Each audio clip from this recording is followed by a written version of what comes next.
সিরাজ ভাইয়ের মৃত্যুর দিনও সরকারি দলের কেউ তারা হাজির হননি, গুরুত্বপূর্ণ কেউ।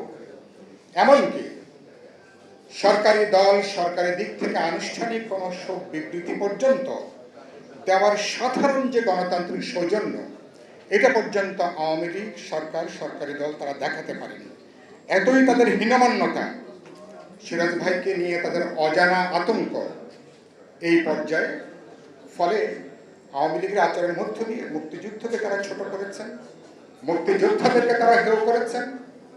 এখন তারা যেসব ইতিহাস তৈরি করেছেন মুক্তিযুদ্ধের নামে, আমি বহু জায়গায় ইতিমধ্যে বলেছি, গণেশ উল্টে গেলে এর 12 আনাই ইতিহাসের ডাস্টবিনে ওনাদের এই কল্পিত কাহিনী, ইতিহাসের নামে যে রম্য রচনা, এগুলো ইতিহাসের ডাস্টবিনে এর 12 আনায় নিক্ষিপ্ত হবে।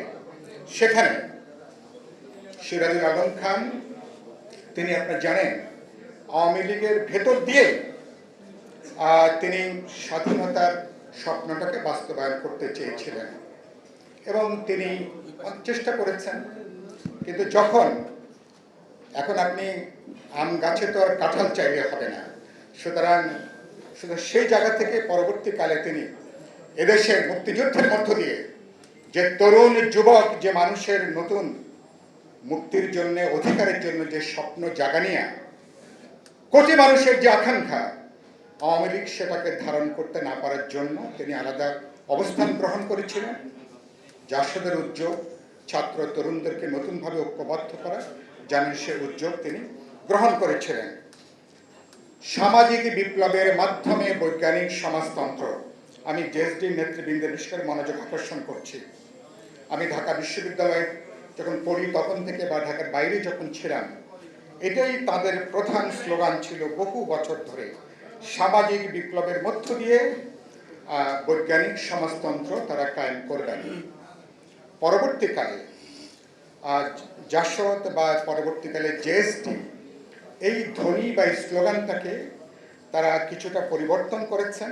পরিবর্তন করে আজকে সকালে বা তারা গত কয়েক দশক ধরে তারা শ্রেণী পেশার প্রতিনিধিত্বের মধ্য দিয়ে তারা রাষ্ট্র সরকার পরিচালনায় জনগণের বিভিন্ন অংশের তাদের যে গণতান্ত্রিক প্রতিনিধিত্ব, সেই জায়গাটা তারা নিয়ে আসছেন। এগুলোর পূর্ণাঙ্গ আলোচনা দরকার, বিস্তারিত আলোচনা দরকার।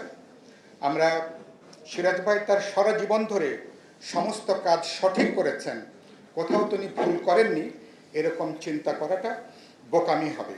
সুতরাং তার এই দীর্ঘ জীবনে যে বিশাল সম্ভাবনা, যেখানে একদিকে আওয়ামী লীগ, একদিকে শেখ মুজিব, আর একদিকে জেএসটি, আর একদিকে জাসদ, এবং সেখানে সিরাজুল আলম খান, আসম, আব্দুর রব থেকে শুরু করে তাদের নেতারা, মানুষ স্বপ্ন দেখত এরপরে হয়তো আরেকটা বাংলাদেশের মতন একটা বৈপ্লবিক পরিবর্তনের এই বিশাল সম্ভাবনা কেন মার খেল, কেন এই হাজার হাজার তরুণদের সম্ভাবনাকে বাস্তবে কাজে লাগানো যায়নি, এ ব্যাপারে নিশ্চয়ই অন্যদের মতন সিরাজ ভাইয়েরও একটা বড় দায় দায়িত্ব আছে।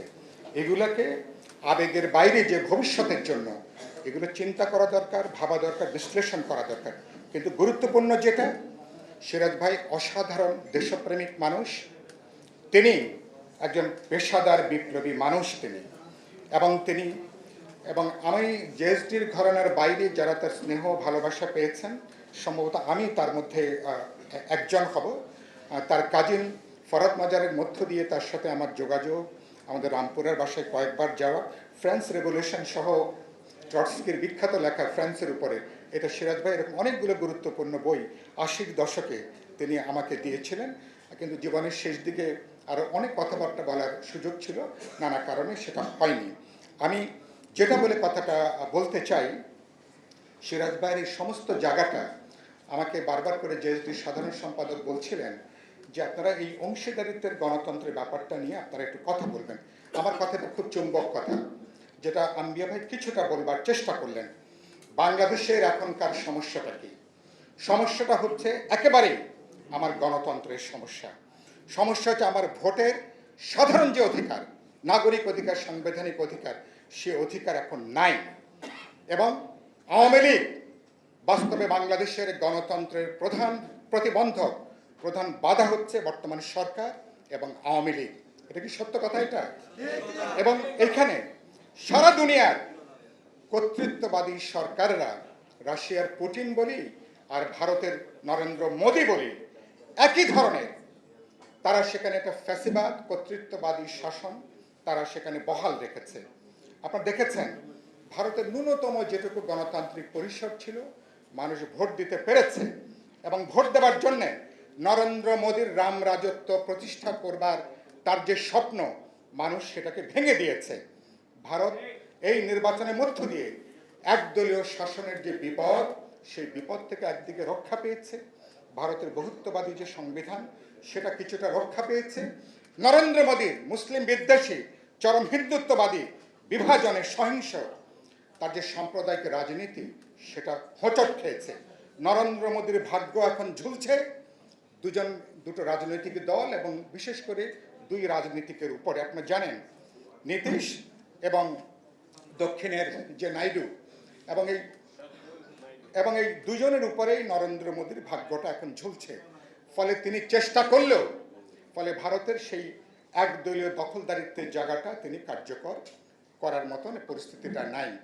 কিন্তু বাংলাদেশে খুব দুর্ভাগ্যজনকভাবে প্রধানমন্ত্রী আজকে তিনি দিল্লিতে উড়ে গেছেন, কালকে শপথ নেবেন নরেন্দ্র মোদী। কিন্তু সেখান থেকে তিনি কি এই শিক্ষাটা তিনি কি গ্রহণ করবেন যে তিনি এখানে যে দখলদারিত্ব তিনি এখানে যেটা কায়েম করছেন? আমি খুব পরিষ্কার করে বলতে চাই, কেন আপনি 15 বছর পরে একটা অবাধ, নিরপেক্ষ, বিশ্বাসযোগ্য নির্বাচনের ন্যূনতম ঝুঁকিটা আপনি গ্রহণ করতে পারছেন না? কেন পারছেন না?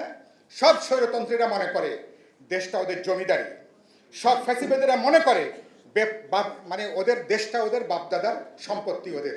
পুতিন এখন যেমন মনে করে, নরেন্দ্র মোদী যেমন ভারতকে রাম রাজত্ব বানাতে চেয়েছে, ওনারাও এখন বাংলাদেশকে ওনাদের জমিদারির নতুন তালুকদারি হিসেবে ওনারা দেখতে চান। কিন্তু বাংলাদেশের মানুষ সিদ্ধান্ত নিয়েছে, মানুষ কোনো জমিদারির, নতুন কোনো তালুকদারির পত্তন দেওয়ার জন্য বাংলাদেশের মানুষের তৈরি নেই। সুতরাং সেই জায়গা থেকে আমরা খুব পরিষ্কার করে বলতে চাই, এই জায়গা থেকে এসে বাংলাদেশের মানুষের যে সিদ্ধান্তের জায়গাটা, সরকার আর একটা দিন দেরি করা মানে বাংলাদেশের জন্য নতুন দুর্ভোগ, নতুন কষ্ট।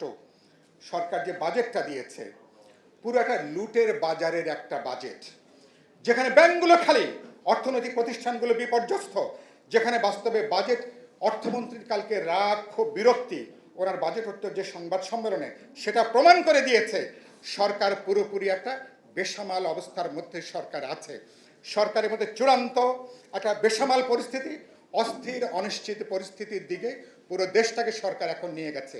ফলে এমনকি সরকার যেটুকু বাজেট দিয়েছে, রাজনৈতিক কর্তৃত্ব নেই বলে, নৈতিক কর্তৃত্ব নেই বলে, রাজনৈতিক ক্ষমতা নেই বলে এই বাজেটও বাস্তবায়নে ন্যূনতম কোনো ক্ষমতা বর্তমান সরকারের নাই। জনগণের কাছে কর্তব্যটা খুবই পরিষ্কার। সেই কর্তব্যটা হচ্ছে বাংলাদেশকে চলার পথে প্রথমত আমার ভোটের অধিকার, আমার গণতান্ত্রিক অধিকার, আমার বিশ্বাসযোগ্য নির্বাচন, এই দাবিতে সকল জনগণকে ঐক্যবদ্ধ করা। 2 নম্বর হচ্ছে, ইতিমধ্যে আমরা যুগপৎ আন্দোলনে বিএনপি সহ গণতন্ত্র মঞ্চ মিলে বিরোধী দলগুলো 31 দফা রাষ্ট্র সরকার সংবিধানের একটা গণতান্ত্রিক রূপান্তর, গণতান্ত্রিক সংস্কারের জন্য ইতিমধ্যে দাবিটা আমরা দিয়েছি। দ্বিকক্ষ বিশিষ্ট পার্লামেন্ট থেকে শুরু করে ক্ষমতার একটা যৌক্তিক ভারসাম্যের জন্য অনেকগুলো গুরুত্বপূর্ণ প্রস্তাবনা বাংলাদেশে এবার গণতান্ত্রিক আন্দোলনে খুব গুরুত্বভাবে এটাকে আমরা সামনে নিয়ে এসেছি। আগামী দিন এটা নিয়ে আমরা আলোচনা করব, কথা বলবো, পর্যালোচনা করব। কিন্তু এখানে রব ভাই একটা খুব চমৎকার করে একটা বললেন এখানে, কিন্তু সরকার ক্ষমতার জন্য এতই পাগল, যে কোনো মুহূর্তে দরকার দেশকে, জনগণকে বাজি ধরে হলো যে কোনো মুহূর্তে তারা ক্ষমতায় থাকতে চায়। তো এই পাগলামি আপনি কতদিন আপনি বরদাস্ত করবেন? রব ভাই একটু আগে বললেন শীতকালে নাকি পানিতে চুবালে নাকি পাগল নাকি ভালো হয়ে যায়। তো শীত তো আসতে এখনো কয়েক মাস দেরি। তা আমরা কি এই সরকারকে পানিতে চুবানোর জন্য আমরা কি আরো কয়েক মাসকে আমরা অপেক্ষা করব? একটা দিন, এক মুহূর্তের জন্য এই পাগলকে, যারা দেশকে নিয়ে এটা বাজি ধরেছে, আমি প্রায় বলি জুয়ার কোর্টে যখন উন্মত্ত বাজিগররা সব যখন হারিয়ে ফেলে, নিজের পরিবারকে পর্যন্ত বাজি ধরে, নিজের স্ত্রীকে পর্যন্ত, ছেলে মেয়েকে পর্যন্ত জুয়ার কোর্টে তারা বসায়। বাস্তবে যে কোনোভাবে ক্ষমতায় থাকার জন্য পুরো দেশ জনগণকে এখন তারা জুয়ার কোর্টে বসিয়েছে। ফলে জুয়ারিদের কাছে কোনোভাবে বাংলাদেশ এবং জনগণ কোনোভাবে আর জিম্মি হতে পারে না। চলেন যেটা আপনি বললেন দ্বিতীয় মুক্তিযুদ্ধ বলেন অথবা বাঙালির তৃতীয় জাগরণ বলি, এখানে যেটা গুরুত্বপূর্ণ কথা, মানুষের পঞ্জীভূত ক্ষোভ চূড়ান্ত পর্যায়ে। সুতরাং বিরোধী দলগুলো সময়ের কাজটা সময়ে সেখানে করা দরকার। চলেন আমরা এর আগে যে আন্দোলন হয়েছে সে আন্দোলনের যে অভিজ্ঞতাগুলো এটাকে সম্বল করে নতুনভাবে গণ আন্দোলনকে যুক্ত করে পুনর্গঠিত করে এবং এই বছরের মধ্যে একটা গণ আন্দোলনকে গণজাগরণে পরিণত করে এই সরকারকে নাকে খত দিয়ে বাধ্য করে এই সরকারকে পদত্যাগ করবার জন্য নির্বাচনটা বিশ্বাসযোগ্য নির্বাচনের রাস্তা তৈরি করে বাংলাদেশকে একটা গণতান্ত্রিক পথে যাওয়ার প্রাথমিক কাজটা যাতে শুরু করতে পারি, সেই অভিযাত্রায় সিরাজ ভাই আমাদের জন্য প্রাসঙ্গিক থাকবেন আগামীতে। ক্ষমতার বিন্যাস, শ্রেণী পেশার অংশীদারিত্ব, সুতরাং সেই লড়াইটা শেষ পর্যন্ত আমরা এগিয়ে নেব। কথা বলে আপনাদের সবাইকে সালাম, শুভেচ্ছা, অভিনন্দন জানিয়ে আমার বক্তব্য